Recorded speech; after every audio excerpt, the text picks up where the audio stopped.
Hello and welcome to my YouTube channel Kapali'sCanvas. Today we will be discussing a very important scam that has been happening around.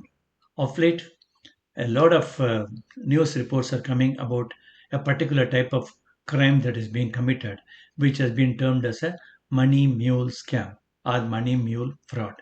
We are going to have a very detailed analysis of what is this money mule scam, uh, what is a mule, how it happens, what is a mule and what does he carry. Actually, a mule carries what, why mules are created, how is a mule being used or misused, couple of case studies of what exactly has happened, then the news reports on them and an analysis of that, and who are going to be the potential victims, how you can avoid from becoming a potential victims, and what to do in case you become a willing or unwilling victim for that, and how mules are made, what are the sources through which mules are being created, and what are the cyber soft spots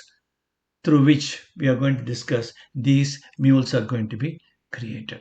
So this is a very important uh, video discussing about current cyber fraud that has been reported in the media. Please stay till the end, pay attention to it so that you are benefited. What is a money mule fraud? Suddenly you find that you are receiving an SMS on your mobile number from your bank saying that a huge amount is being credited. Or you look at your bank statement and find that a lot of transactions are happening. Some huge amounts are being credited and debited without your knowledge. You are not aware of what is happening.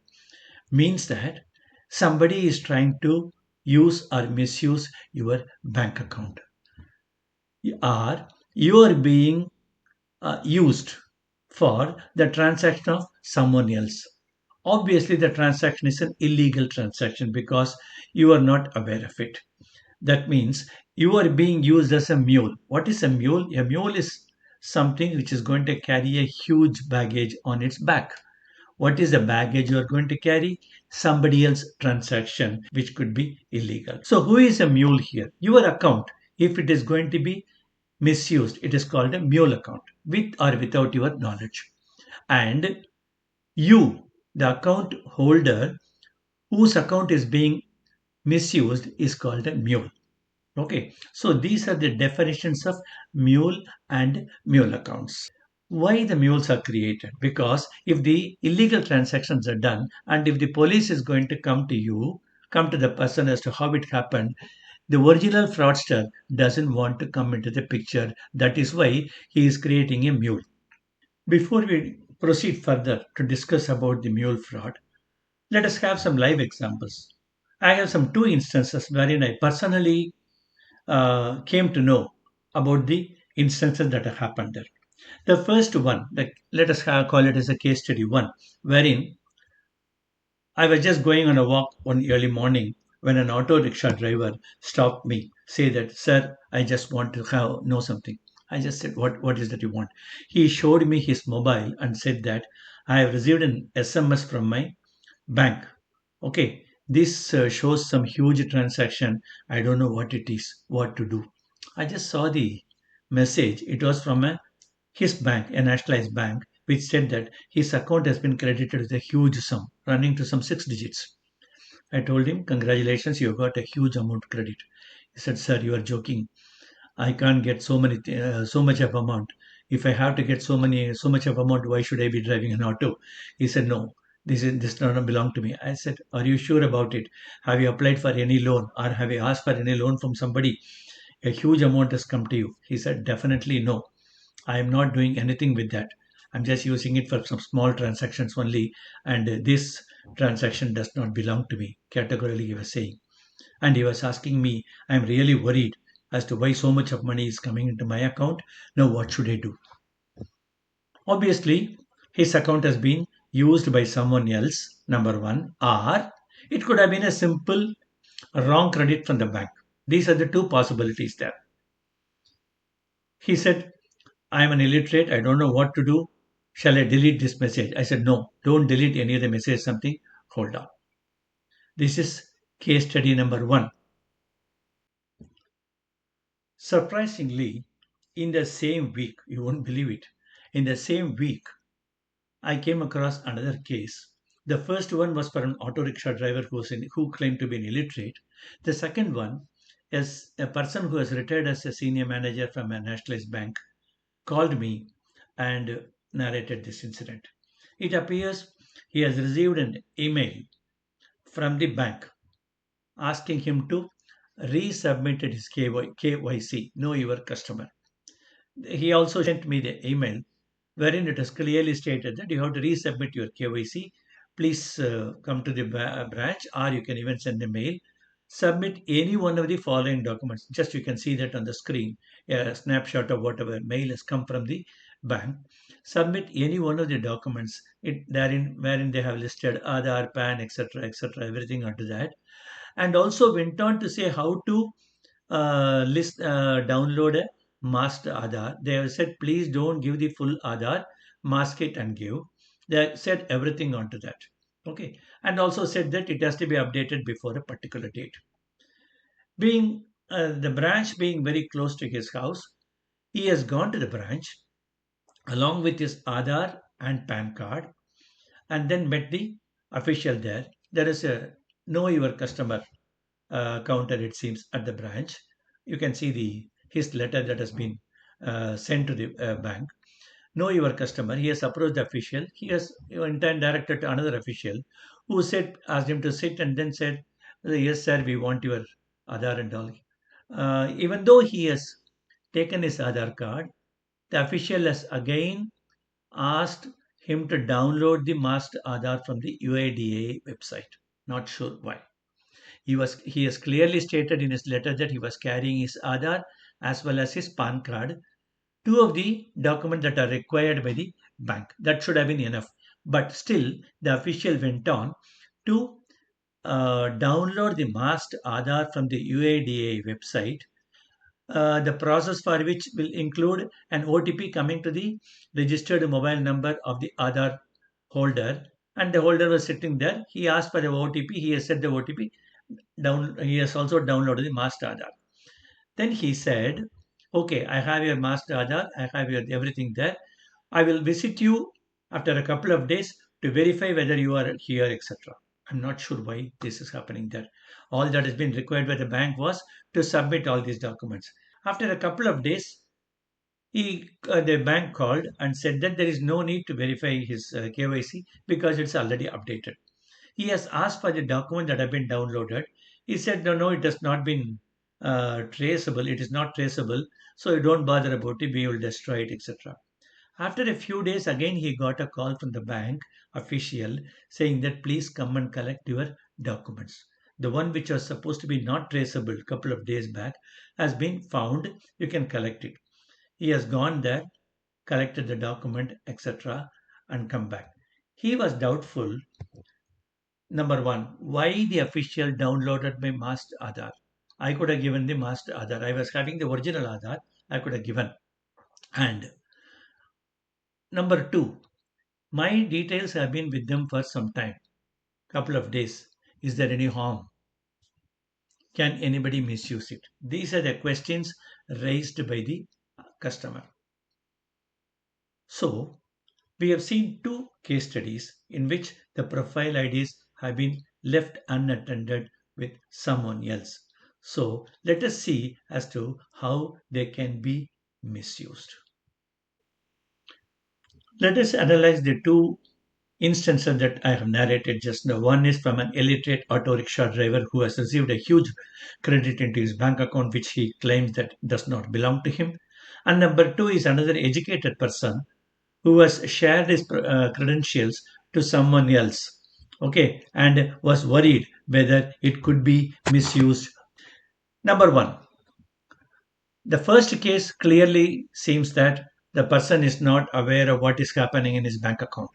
Okay, somebody has obviously used and misused his account. Number two is the customer was right in suspecting that why should they, first of all, download masked Aadhaar when I was having my original Aadhaar? Number two, why should an official come to my residence to verify my KYC details when I was very much present there along with the document that have been requested by the bank as per their mail? Number three, why was the documents not given back to the customer when he was very much available? Number four, why again he called after a few days and said that I will return?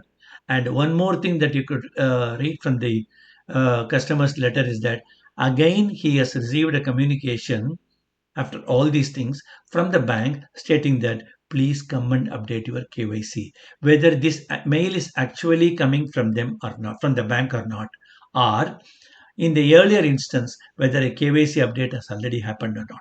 So the bank customer has got every reasonable right to suspect the veracity of this communication, the veracity of the sender of this communication, the veracity of the action of the bank official who was sitting there and dealing with him.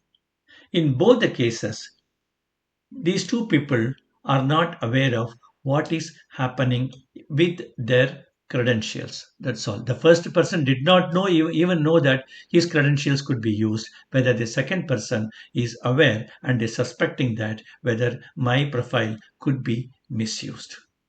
In this context, let us see a news report that happened very recently, a couple of weeks back, wherein a popular newspaper has reported that this Money Mule scam is on the rise. I am just showing the clipping of that, wherein they clearly state how the victims are being targeted. They target innocent, ignorant people. They target poor people into opening bank accounts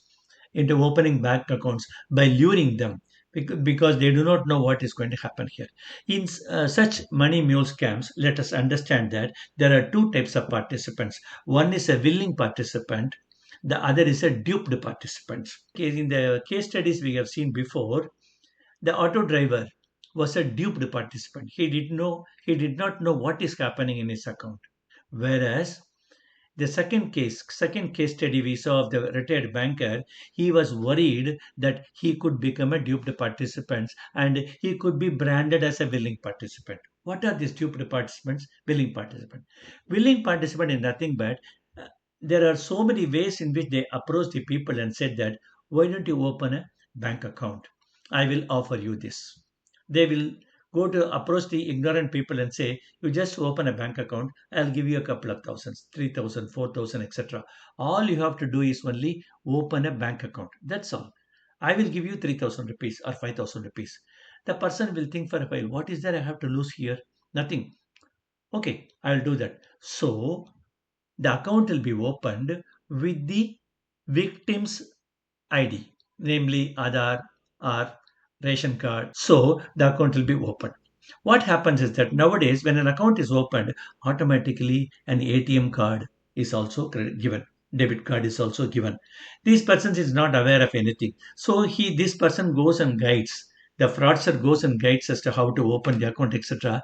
After opening an account, he collects the passbook, he collects the ATM card, etc. Hands him over some cash and say forget about it. That's it. Okay.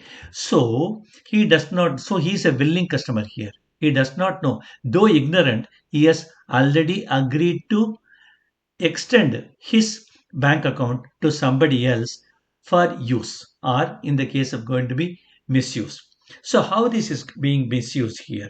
What happens is that whenever a fraud happens, supposing here an illegal transaction is happening, supposing somebody gets a huge amount from a foreign transaction, say he get about $1 lakh, okay, obviously it will come under the income tax net. So he doesn't want to put it in his account.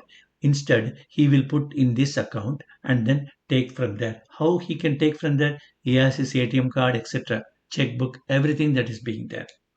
Okay, this is how it can be used. Number two, more simply, you don't need to go for very high transactions, etc. Supposing I have my bank account has been hacked. My password is very weak. He was able to do that. What happens is that this person withdraws money from my account and make the transfer of the balance from the victim's account to the another account. So all he has to do it, I am taking this money, where to park it. For that, he will be using the victim, the mule account here. How the mule account will be that will be drawn. This the ATM card that has been given is already with another fraudster who is far away. Maybe if the fraud is happening in Tamil Nadu, he'll be in Rajasthan or Assam or Kashmir or anything anywhere. What happens is that the moment this fraud money is being transferred to the mule account, next minute he will withdraw that amount from there. So it will take a lot of time for you to realize that your account has been misused. Supposing you come to know that your account has been misused and that not only the illegal transaction happened, but your account balance is also taken away from that. You go and lodge a complaint with the police. The police will approach the bank and do an investigation and then find out that this account has been transferred, this amount has been transferred to the mule account. He will go and approach the mule, that is you, in case you are going to accept for that. You will say that, no, no, I am not aware of anything of that. I just opened the account, that's all. No, sorry. The account has come to you. The account has opened in your name with all your ID, etc. So you are responsible for that. The person who has drawn, nobody knows where he is at. Okay, this is how your account could be misused. So please do not allow anybody to operate your account. Operate your account. Somebody could say that my account has become inoperative. Can you please lodge this check? Sorry. Every transaction that is you are making in your account, in case it is found to be illegal or fraudulent, the onus will lie only on the account holder. So the frauds and the fraudsters are very careful in fishing for the victims. They will look for the potential victims. If they are going to be ignorant or innocent, they will come and say that I will offer you some cash, open this. Otherwise, how the educated people also fall for this? The thing is that there are a lot of scams going on around now. Job fraud, online fraud. Okay, they will say that you online like fraud. There is one thing, a fraud called online like. They will say that you just go to the YouTube and put a like on my YouTube video. I'll give you 100 rupees or 300 rupees. So you go and click on same 10 videos and click and say like, you'll get 1,000 rupees. You'll be very much this one. So okay, he will say that I want to credit your account. Please give me all your account details. What you will do, you will share all the bank account details there. Or normally what they do is that you click on the link. They will send a link to you. If you click on that link, they will take all your bank details from there. That is how even the educated people fall for this fraud. So, this fraud is called a phishing, which we will discuss in a different video. This through this phishing, they are able to get all your profile details, your bank details. They will ask you to attach your ID card also. Invariably, we share our Aadhaar card, PAN card, ration card, etc., or license, wherein you have all your details of name, date of birth, parents' name, residential address, and also your telephone number, if possible, email ID also. They will ask for everything. In that particular link that you are going to click and share, all these details will be shared and they will capture everything. Okay, you have become a victim, assuming you are an innocent victim.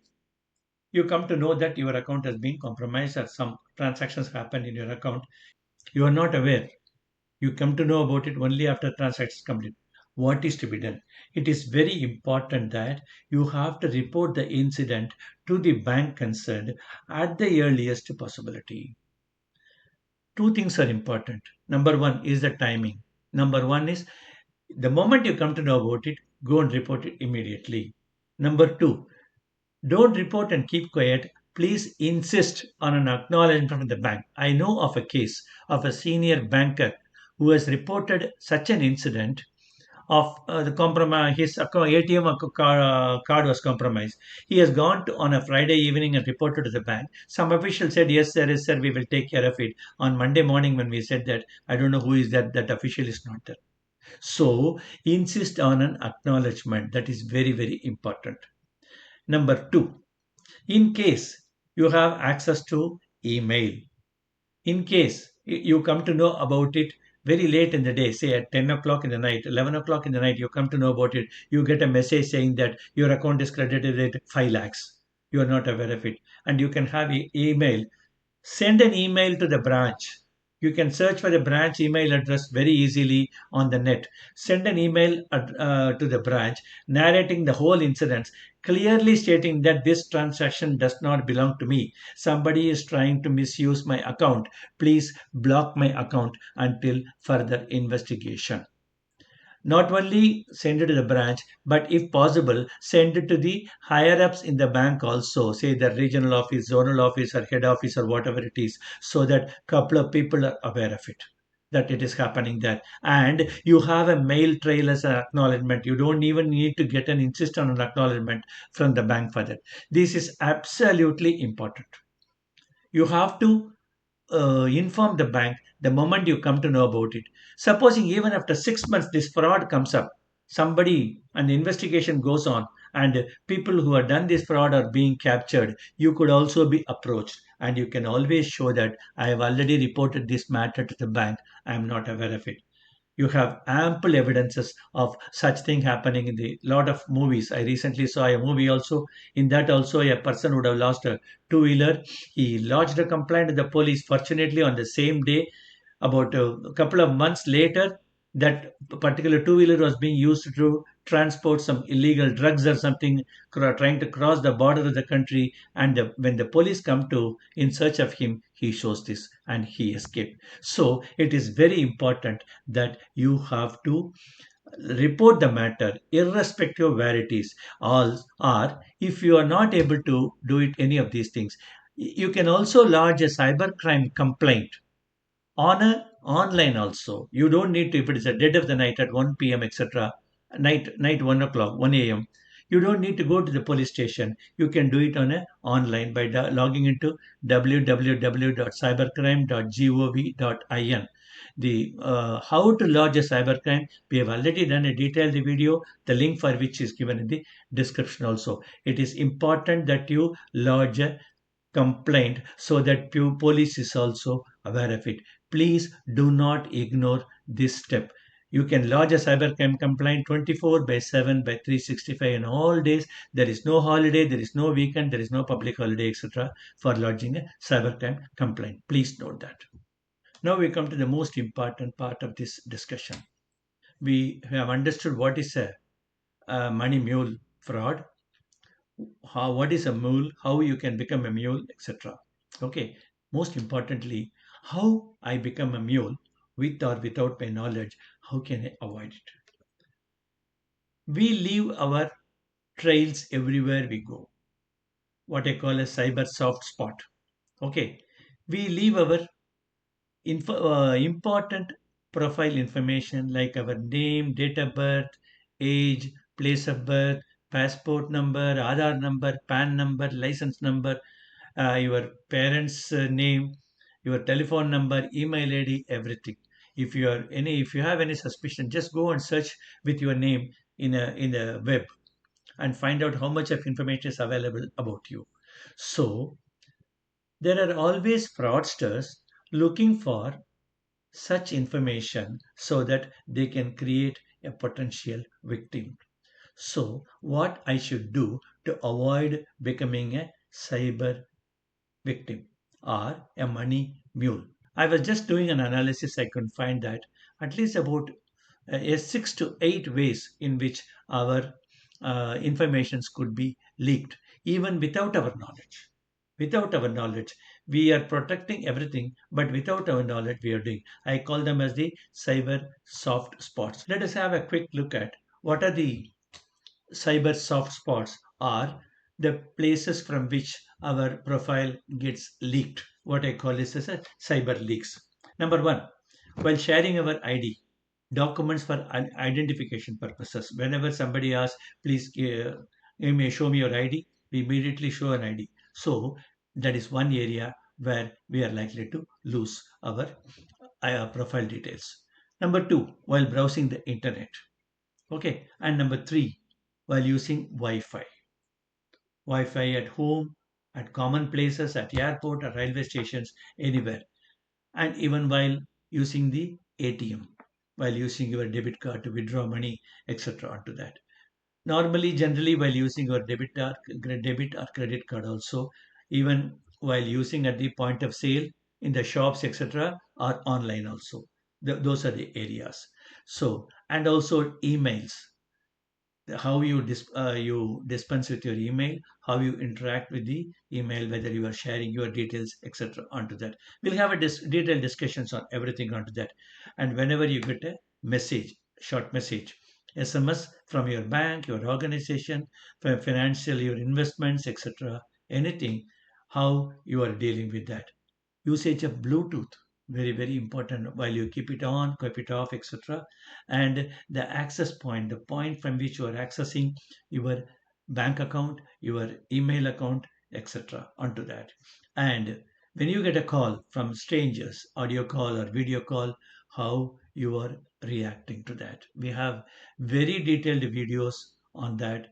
And while using mobile phones, how to use, how not to use. And so these are some of the areas in which we are likely to leak our ID with or without our knowledge. Okay, let me assure you that every point listed above can be attributed to the happening of a cybercrime, which is also reported. I'm going to discuss at length what are the issues there, what has happened with a live example, and also how you can protect yourself. So this is going to come as a separate video of cyber soft spots. Please look for it, and I will very soon start sharing these one by one. I request you to take care of these areas while operating in these areas or sharing your documents, etc., so that you can stay safe. Let's have a quick sum up here. In case a bank account is going to be used by others for routing illegal transaction, it is called money mule fraud. One can become a mule with or without their knowledge. That is, they can become a willing participant or a duped participant. Duped participant is one in which his account, his or her account is being used without the account holder's knowledge.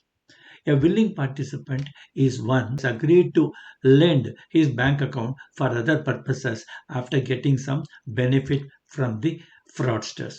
Be aware that your account, if being caught for a fraudulent transaction, only the account holder is responsible. Ultimately, the law will come only to the account holder. So, what are the things that we need to be careful about? Never, never share your account details with anyone else.